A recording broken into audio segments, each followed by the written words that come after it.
All right, imagine this. You're at the airport, bags are checked, got your boarding pass, ready for that vacation. And suddenly, breaking news hits hundreds of FAA employees, the ones keeping our planes up there, fired. Yeah, talk about a mood killer, right? Oh, Not what you want to hear when you're about to board. You got that right. So today, we're diving into these FAA firings, what happened, and what it might mean for, well, all of us who fly.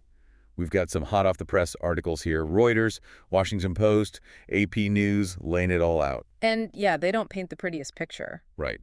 So let's set the stage. Remember that awful mid-air collision near Reagan National a few weeks back?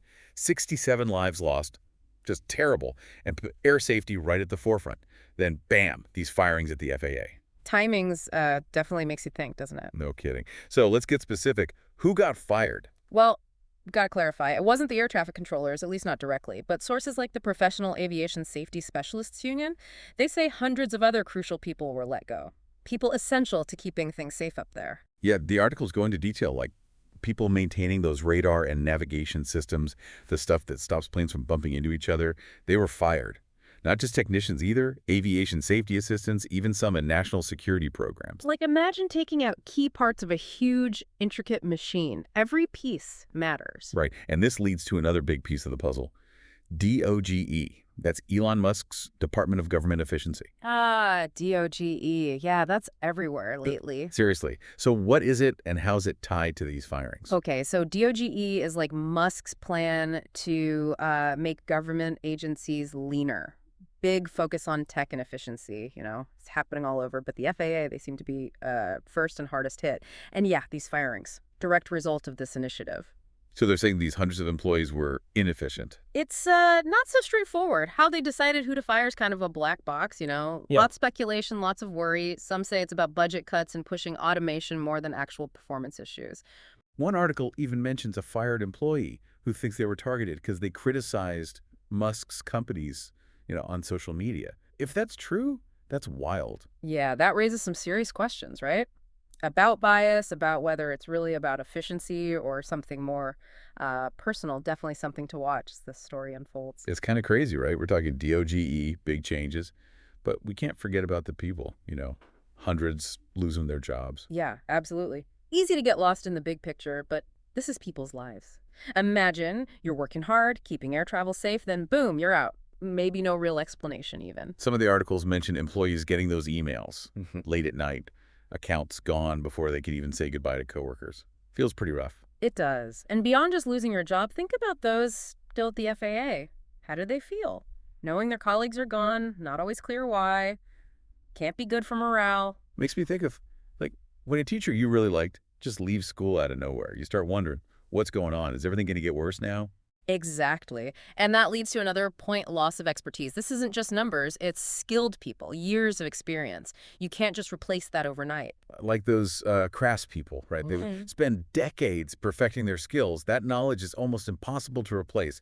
And aviation, where safety is so huge, losing that expertise is scary. Like losing a detective mid-investigation, you lose all those insights, that experience. Hard to replicate that. And this knowledge gap, it could impact everything, training, decisions, even new safety rules. And for us, everyday flyers. Less experienced staff, overworked employees, maybe more delays, higher risk of something happening.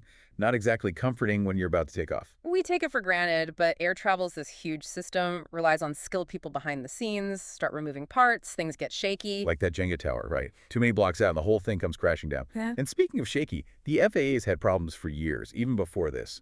Old tech, not enough staff, recipe for disaster. And these firings, on top of this push to overhaul air traffic control, make it all automated, raises big questions. Are we trading safety for efficiency? Are we trusting tech too much and human skills not enough? Questions worth thinking about. And remember that JFK incident a few weeks back, that near miss. Scary reminder of how fragile things are. Makes you wonder, did staffing play a role? Could these firings make stuff like that more likely? Makes you think, yeah. And sure, the FAA says critical safety personnel weren't touched by this, but hard not to feel uneasy given everything else going on, right? Okay, so we've got the human cost, the impact on safety, the whole tech over human thing. But for the average person flying, what does it all mean? What should we be thinking about next time we're at the gate? That's the big question, isn't it? I think it's about being aware, making smart choices. Now more than ever, you gotta know what the FAA is facing, understand that it could affect our travel. So basically, don't just assume everything's fine, be informed, right? Exactly. Stay up to date on the FAA, ask questions, make your voice heard. We all have a stake in this, gotta hold those in charge accountable for keeping us safe. Well said. So before we get to what our listeners are saying, quick recap of what we've learned. Good idea. So first, hundreds of FAA employees fired, some in critical roles, radar, navigation, even security stuff. This was DOGE Musk's plan all about streamlining through efficiency, technology. Second, big human cost, people losing jobs, morale taking a hit, and we're losing valuable expertise, which is crucial in aviation. And lastly, these firings, plus the FAA's push for automation, makes us wonder, is safety taking a backseat to efficiency? Right. And as passengers, what can we do to make sure we're still safe? Okay, so foundation's laid. Let's hear what our listeners have to say. We've got some great voicemails, people sharing their thoughts on these firings, what it means for them as travelers. Wow, those are some intense calls, huh? People are really worried about these firings, what it means for flying. Yeah, I get it. We depend on air travel for so much. Work, family, vacations. And now it feels like maybe it's not as safe as we thought. It's unsettling. One caller even said they're thinking about not flying anymore, looking at other ways to travel. Yeah. That's serious, right? Shows how much anxiety this whole thing's causing. It's interesting, though. It's kind of like a bigger trend, you know? This push for automation, efficiency, it's everywhere. But are we losing something in the process? Human skills, maybe even safety? Like that saying, just because you can automate it doesn't mean you should. With planes, finding that balance, tech and human oversight, that's got to be key. Exactly. Think about self-driving cars, cool tech, but are we ready to let a computer take the wheel completely, especially when lives are on the line? And with planes, the stakes are even higher, right? It's not just getting somewhere, it's getting there safely. And that takes human judgment, experience, tech, all working together. Makes you wonder, are we even investing enough in the people? Training, keeping those skilled professionals who make air travel safe? Or are we so busy cutting costs, making things streamlined, that we're messing with the whole foundation?